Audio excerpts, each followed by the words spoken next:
guys, Frightener22 here, and welcome back to another Cinema Sickness Daily Servings review. Today we're going to take a look at a film from the late 80s that deals with the idea of high school being more frightening than even murder. That's right, we're taking a look at 1987's Hiding Out. This film stars the likes of Jon Cryer, hot off the success of his role in Pretty in Pink from 1986, and co-starring the likes of Keith Coogan from Adventures in Babysitting and Don't Tell Mom the Babysitter's Dead, as well as Annabeth Gish from Mystic Pizza. Now, Jon Cryer stars as a really successful stockbroker who gets involved in having to testify against a mob boss that he incidentally dealt with through his company. So as these hitmen are hot on his trail, Jon Cryer's character decides to hop on a train and hide out in his cousin's town, where he's going to just completely change his image. And that means trading clothes with a homeless person, bleaching his hair into a punk hairstyle, and kind of, taking up residency in his cousin's high school as a high school senior. Now, this film I've had on my shelf for quite a while now, and I've actually owned the original one-sheet poster for even longer, so I figured it was time to finally cut into it. And surprisingly, I really, really enjoyed this film. This is definitely, a diamond in the rough as far as 80s comedy crime movies go, for sure. This is definitely a film, at least for the next few weeks, that I'm going to be recommending to people that are in a real 1980s film mood. I just had a lot of fun with this movie. I mean, it's really like three different genres mixed into one. It's definitely, a prototypical 80s teen comedy wrapped in with some action and crime. I mean, it's really like an 80s teen comedy meets an episode of 21 Jump Street, basically. And if that's the case, that's perfect with me, because 21 Jump Street is my favorite show of all time. But it definitely has that tone that a lot of the 21 Jump Street episodes had at their peak. And, mixed in with the humor from Jon Cryer and Keith Coogan, it just makes it an all-around really good comedy mixed in with these really cool, segments of action and crime mixed in. So it's really cool. I mean, it's hard to label this. I mean, it's definitely a film that kind of encompasses three different genres, but it works. All of it works. I mean, I thought going into this was just going to be a straight-on comedy, but to say that really isn't fair when you consider, the plot and what's going on with it, with mob hitmen, legitimately trying to kill Jon Cryer in this. But, it's cool. The mixing of genres definitely works in Hiding Out. It's a ton of fun.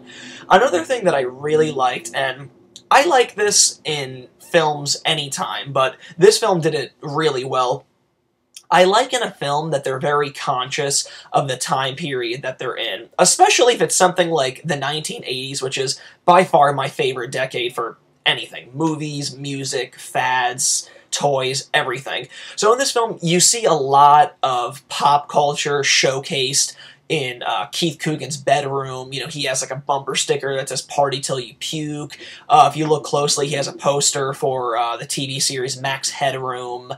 Another scene where Jon Cryer's character and Annabeth Gish's character are becoming to, kind of have a thing for each other over the course of the film, and they end up, having a date at a roller rink, and the guy that's running the roller rink gets on the mic and calls for a couple's dance, and it's just like, it's such a nostalgic moment, because I totally remember rolling rinks like that, like United Skates, and just times when, the DJ would call for a couple's dance. So it was a very nostalgic moment. You just, like, that's one thing, an outlet for kids that you just don't see anymore. I mean, who goes to roller rinks? Like, are roller rinks even, like, as popular, or are they even around as much as they were back in the late 80s and 90s?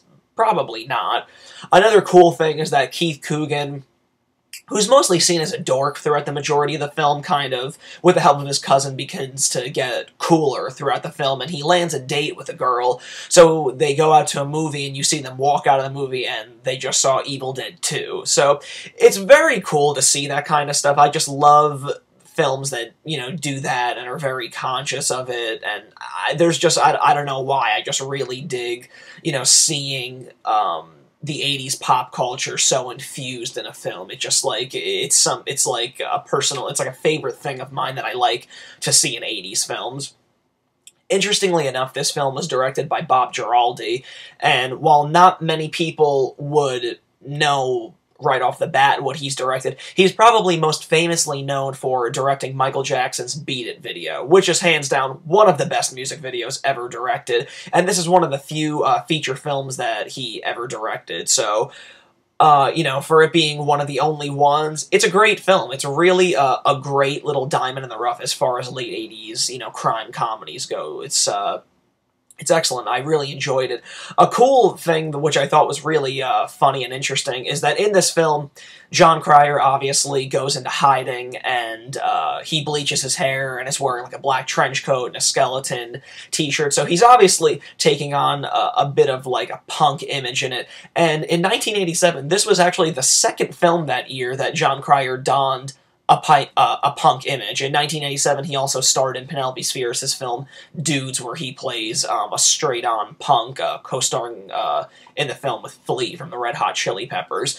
But, you know, 1987 was a really big year for Jon Cryer. Obviously, coming off the success of Pretty in Pink, he did 4 films in 1987. He did Hiding Out, Dudes, like I had just mentioned, Superman 4, The Quest for Peace, and Morgan Stewart's Coming Home, which is another great late 80s comedy that also has a lot of 80s infused culture, pop culture, you know, all over the film.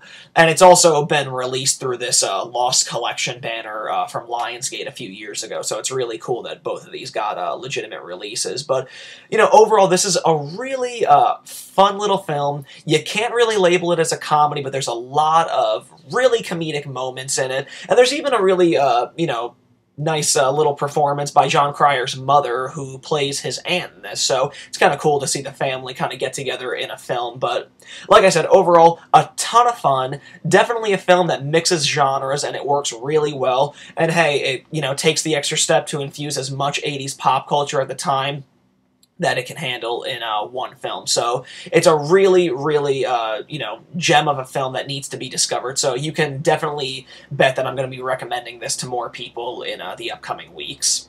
Well, guys, that's all I got for you today. Be sure to tune in tomorrow for yet another Cinema Sickness Daily Servings review, and be sure to visit cinemasickness.com for more reviews from many other Team Sickness members. Thanks again for tuning in, and I'll catch you next time. This has been Frightener22.